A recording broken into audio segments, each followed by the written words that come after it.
Welcome back to part 2 of episode number 235. It's time for the hot tags of the week. And who knows, later on we might get some different stories, but in the middle of Wednesday, these are the biggest things that have happened over the past couple of days. Mostly about releases. Adam Rose, officially gone. Cody Rhodes has left the company, and after he tweeted out that his wife is a true ride or die, Stiles leaves the company as well. We got some more information that Cody Rhodes left because of a couple different reasons. Mostly he wanted to get rid of the Stardust character, and he really wanted to be taken seriously as Cody Rhodes, but he was told that that wasn't going to happen, and that he basically just had to play his part, and that Kevin Dunn and Vince McMahon just liked Stardust, and they were like, no, fuck you, just keep doing it. Eden might have another job elsewhere. She hasn't really said what yet. Adam Rose, he just fucked himself over with all this kind of the suspension he had going on and his arrest and whatever. So we all saw that coming. But what are you guys thinking about these 3 releases? Anybody standing out as like, oh, damn, or huh? Well, I don't give a fuck about Eden and what's the other guy's name? Adam Rose? Yeah. I'm already forgetting his name. Thank God. Cody Rhodes, that's the big one. Ultra talented guy, someone they've missed the mark with multiple times, I think. I question why you got so upset about the Stardust thing when he's the one posting on Twitter, I'm going to finish what I started. Well, don't bitch then.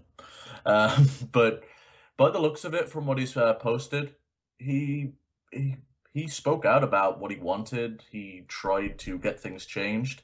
Because you hear about a lot of these guys not liking their position, yet they won't do a goddamn thing to change it. So, at the end of the day, I feel bad for Cody, and I think he's just a victim of how shit happens. Anybody buy into the conspiracy theory that Vince has something out against Dusty Rhodes and that he's just taking it out on Cody? Nah, I think that's total No, bullshit. I don't know if he's taking it out on Cody, but Vince has always had something out for Dusty Rhodes. That's like well documented and very, very obvious. Because I could see, like, if they had an issue with him, that it wouldn't necessarily carry over, but you never know. It might kind of be like a lingering hostility, sort of like. Well, you know what Vince doesn't like? He doesn't like them Southern boys. And Cody doesn't strike me as too Southern. Well, he is. It doesn't matter what he strikes you as. He is. He's the son of Dusty Rhodes. The son of a plumber. It's just a shame that Cody Rhodes is in this position, because I've been championing him as like somebody that I really would like to see as a main event guy, or even just like an upper mid-carder. I don't think he could have got really past upper mid-carder. I think he looks way too generic, and I think that's always been one of his problems. I think Cody is blowing a little too much smoke up his own ass. I mean, if he's not happy, if he's not happy and he thinks he can do better elsewhere, do it while you can. You know, he's still in the prime of his life. He could still do something like that. He's probably at an odd crossroads in his life, no pun intended, with the passing of his father, and so many things going on. He probably just wants to explore some other things. As far as what he's going to go and do, I don't know where he would fit in. I wouldn't see him fitting in Japan. Actually, I think he'd be fine in New Japan. He would have to be Stardust if he went to Lucha Underground, or at least something similar. Fuck TNA. Yeah. Maybe he can go to England. Actually, I think that would be the best place for him, is maybe if he went to England. I mean, yeah, but I imagine he also likes to get paid well for wrestling. So England's probably not the best place. Well, he did indicate in his big post, he's like, I'm a wrestler, I'm going to wrestle. And he said money doesn't matter. Oh, that's true. The only thing I exactly. could see getting in the way with something like New Japan or England or whatever like that is depending on what Eden's new job is. Because I don't think that they would split up. Like, if she's got a job, say, as, like, a news broadcaster in fucking Atlanta or whatever like that, can't really see Cody just being like, all right, see ya, toots, I'm going to go to New Japan for a while or something, you know? I'm sure there's been plenty of times, though, where Cody's ended up going off to somewhere where she's not required to be or where she's been in NXT. So I imagine they're not hooked to each other all the time. I just had a thought. The rumor mill has been spinning that WWE is picking up one Melissa Santos, who is the smoking ring announcer for Lucha Underground. Replacements? Holy shit! That's a little credence to that. See, I read that whole letter that Cody wrote, and I think it was really well written. I don't think he really burned any bridges or anything. He's still young. He's 30 right now. So I think he can go off. He can go do some other things. And then maybe down the line, when things have changed a little bit in WWE, maybe he could even come back to the company. With how versatile he is, I could see himself finding a new character or finding himself elsewhere, in a Japan or somewhere else, and WWE hiring him back in the next 5 years. And that way he wouldn't be as stuck to the gimmick because he's done something else for a few years in between. Plus, if Goldust came back, Cody can come back. You got to look at it that way. Goldust came back again. And then Goldust came back again. Yeah, and like at his worst, Goldust, like, you know, they took him back after Black Rain and shit. Cody's in nowhere near as bad of a position. And he could always just burn a lot of bridges in the future. What about if Black Rain returns to TNA and it's Cody? Well, that's actually something I wanted to bring up now that you just reminded me of it. What? Eden leaves, Cody leaves. You guys think that Goldust might leave, or do you think he's just going to be like, hey, my brother's doing his own shit, don't fucking rope me into it? He acknowledged that he's staying. Yeah, just think of it from his perspective. All right, last time I was outside of WWE, I was on drugs, I was fat, and I was in TNA. And I wrestled for a fucking rat. Yeah, no, Goldust has the best possible situation he's going to get, and I don't think he's as burnt. I don't think Goldust is upset about his spot at this point. No. I also think he does a lot more backstage than he does in ring now. He's got to be realistic. I mean, they're not going to give Goldust a world title reign. I think Goldust is going to be the new Dusty. That's Really? probably what they're going to groom him to go into, yeah. I can see that. Putting the silliness aside, the guy can cut a promo if he needs to. I mean, he'd be great to nurture those guys in NXT. I can definitely see him sticking around for a long time, and then that's going to actually be something in the future that'll help Cody come back into the mix, too. Because it'll just be like, hey, you know, my brother's hanging around here, let's start talking a little bit. Eden, I think, is done. I think she'll move on to other things and just stick away. Yeah, I'm with you on that one. I'd say she's done with WWE, but she could get an announcing gig anywhere, doing anything. Yeah, I mean, I don't think she'll be doing, like, ring announcing somewhere. I think she'll do, like, a broadcasting thing. Yeah, put her on the news. Yeah, what are you calling her broad for? Both of them are... Actually, no, Cody Rhodes is not in the tournament anymore. He got eliminated, but Eden... Wait, is Eden out too? Fuck, yeah, Eden's out too. God damn, they're out of the Stardust got eliminated. Oh, Cody was not in the tournament. And fuck Adam Rose, he did it himself. Two other stories that we have going on. One of them is kind of a joke. Well, sort of. I mean, it depends.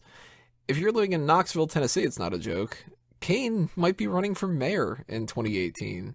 And we've talked before about the idea that he could be getting into politics as a libertarian. He was like real hardcore into that. He specifically said he would run as a Republican in it, but he would sort of figure out if he was going to do that after the presidential election and, you know, sort some other things out and whatever like that. But if he's thinking about running in 2018...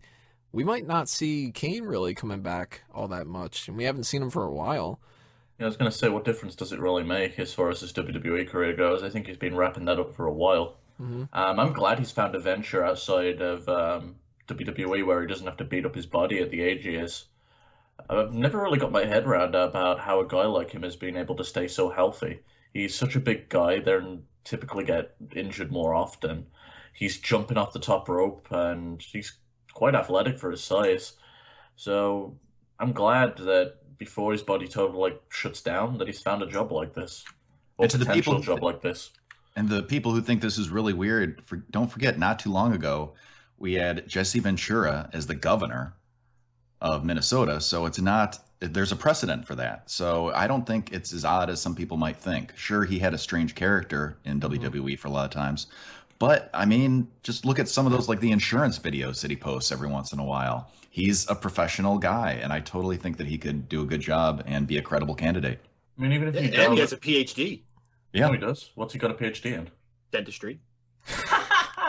Now, here's a question. If you put on your ballot that you're voting for fake Diesel, does it count? Yeah, maybe.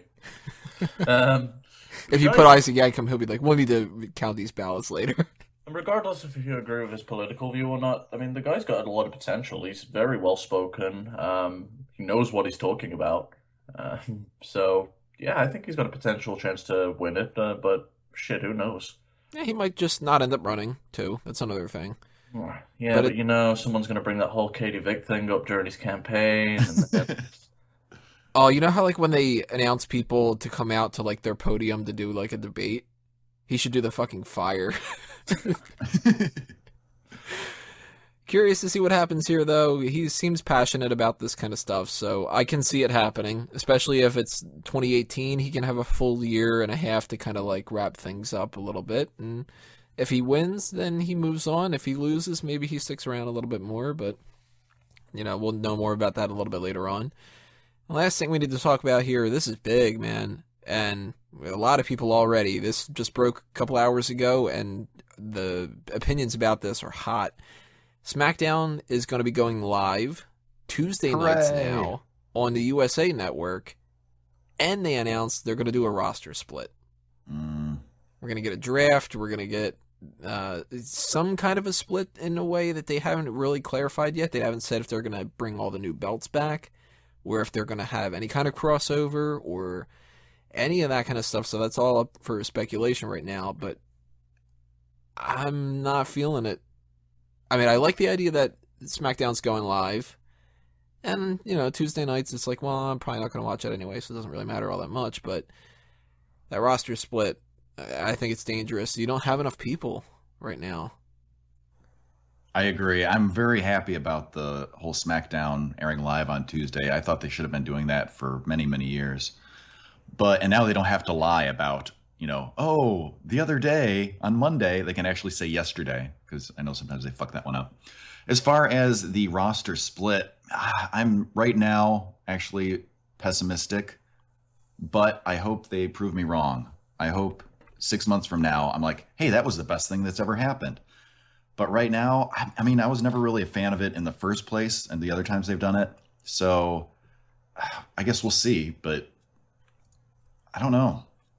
One of the biggest issues is we still have a lot of questions that are unanswered as far as how it's going to be implemented. As Tony mentioned, are they bringing back multiple titles, which would be stupid as hell? So I'm going to be like, I think the first initial weeks are actually going to be good because typically when you first have that draft split, you've got a lot of buzz. But if Raw's going to stay 3 hours and they're going to do it with a fraction of the roster, it's going to make it so hard for you. They do Raw with a fraction of the roster now. Yeah, but you're taking away main event talent. It's a little different. Who says they're taking away main event talents? Well, you don't know they're going to have two exclusive Raw. So, yeah, Heath Slater's going to main event SmackDown. Guys, you heard it here first. Well, first off, you got John Cena and Randy Orton, who aren't even there right now. There's two guys who could easily be main eventers on SmackDown. On top of that, do you guys remember the stat I dropped on you a few weeks ago? They have more people on the payroll roster than any other time in the company's existence. So you can't say they don't have people to do this. They are in the perfect position to do this. And they have all these big stars they have coming up in NXT. They have more than enough people that they could capably do this. If there was ever a time for them to attempt to do this again, this is it. And it's always been said, you could do it if you do it right.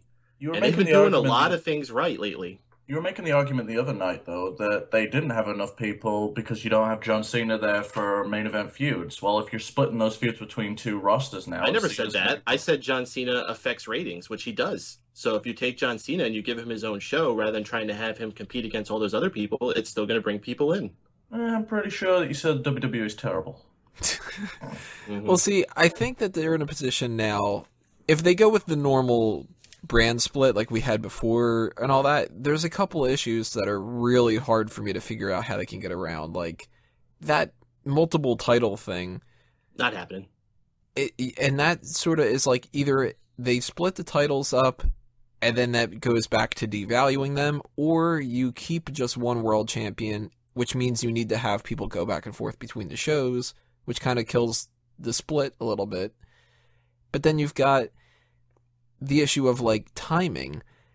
And if you want to put that much more of a focus on SmackDown, holy fuck, I can't watch 3 hours of Raw. But you know what, even somebody brought it up even more. The idea of 3 hours plus an hour pre-show on a pay-per-view on a Sunday night. 3 hours on Raw on Monday night. I'm assuming 2 hours of SmackDown on Tuesday nights. Then you got NXT, and it's like, oh man, on top of all the other programming and all the other network content and all that, I can't oh my god, giving me so much stuff to watch. Oh, this is so stupid of them. The nerve of them giving me entertainment.